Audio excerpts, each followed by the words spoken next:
consumers are faced with the tough choice of maybe cutting back on their feasts amid rising prices on all foods.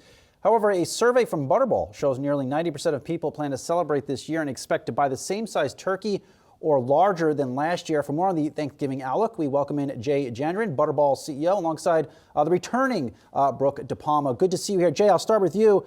What are you seeing from consumers right now? They've been battered all year long with inflation. Are they just buying smaller birds?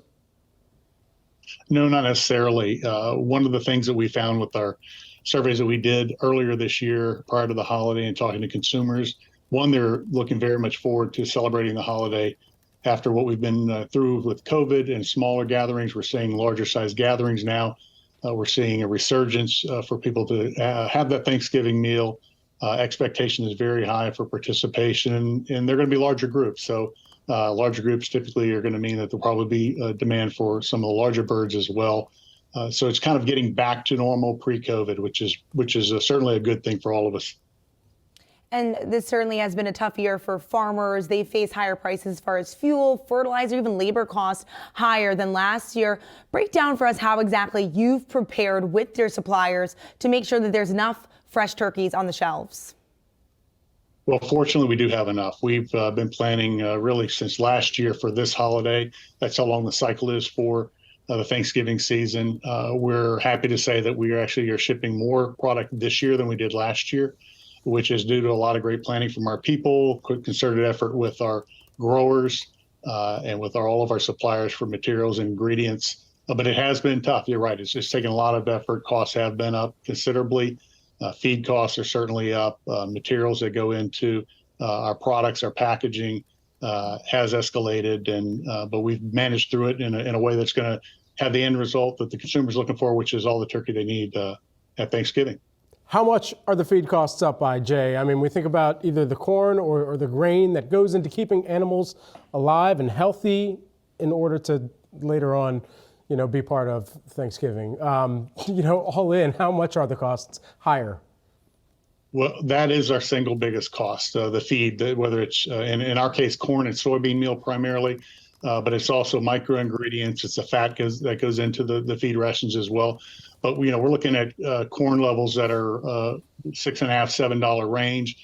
That's gone up considerably from what we saw 2 years ago. And soybean meal is high as well. So, and unfortunately, we do have to pass some of that on. We've been forced to push some price increases in our products. We'd love to not have to do that, despite all of our efforts and cost savings and other initiatives to help moderate that. There is some that does have to get passed on to the consumer. But our folks have worked very, very carefully to make sure that we keep it as nominal as possible. Jay, it's Julie here. Everywhere I was shopping this weekend, man, those pre-brined birds were everywhere. It seemed like, is that the wave of the future here? And do you also get a little more margin on those birds that are pre-brined? Well, really everything you're going to find in the marketplace does have some brining in it, does have a solution in it. So that's not new. That's been there for quite some time. We don't actually sell a product that doesn't have some moisture added to it. And there's a reason for that. The reason for that is to make sure that you have a really moist and juicy product when you prepare it. And that's one of the foolproof methods that we work into our product to make sure that people have a great experience at Thanksgiving. Jay, I haven't decided what I'm doing for Thanksgiving just yet. I may just cook myself a turkey for the first time. What's the mistake that I need to avoid making? Well, the first thing you need to do is call our hotline, 1-800-BUTTERBALL. There's a hotline. The hotline still exists, Jay? That's still a thing? Absolutely, that's still a thing. Okay. It's 41 years and going strong, and they're there to help you out. So it's what's actually interesting. We saw a lot of first-time hosts through COVID because people couldn't travel. They couldn't get to mom's house or grandmother's house to cook that. They had to do it on their own. We had a lot of calls. We talked to a lot of people through it and avoided a lot of disasters, I should say. So it was, we can help you out there, but give those folks a call. They are the experts, and they will make sure that you cook the perfect turkey. But it's got to start with a Butterball. That's for sure. And now, speaking of the famous name Butterball, most turkeys are cooked with butter. And of course, this year we've seen high prices for butter. Has Butterball had to rethink how exactly it shares potential recipes for consumers, perhaps scaling back on those items that are costing more and more this time of year? Well, that's one of the things that came out in our survey work that we did with consumers this year. They weren't going to sacrifice the turkey, that's for sure.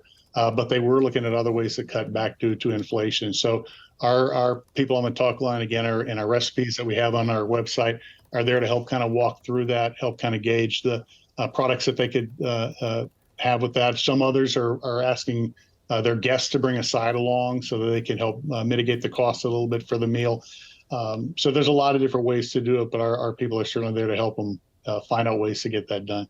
Jay, I had a question about meatless turkey, but now I just want to know how many people are calling into this call line. What is the surge in volume and traffic like to this call line asking, how do I cook my turkey on Thanksgiving? Sure. In just over, it's really just a matter of a few weeks, we'll have well over 100,000 callers, and we have real people on those lines. We've got that staff in the Chicago area ready to answer that call. We've got over 40 people there who are picking up the phone, and several have been there for 20, 30 years. We've got multi-generations there. So it's a really neat thing that we add as a service to our brand, and look forward to people taking advantage of it. Jay, we got to go. Baking, smoking, or frying your turkey? What are you doing? Well, I do too. Now, one's always going to be smoked and one's always going to be in the oven. Sometimes we'll throw in a fried as well. So you can't go wrong, though. Any way you do it, it's going to be great. My man, Pots and Pans. Jay Jandrain joining us here, Butterball CEO. Love to hear that answer. And Yahoo Finance's own Brooke DePalma. Appreciate the time.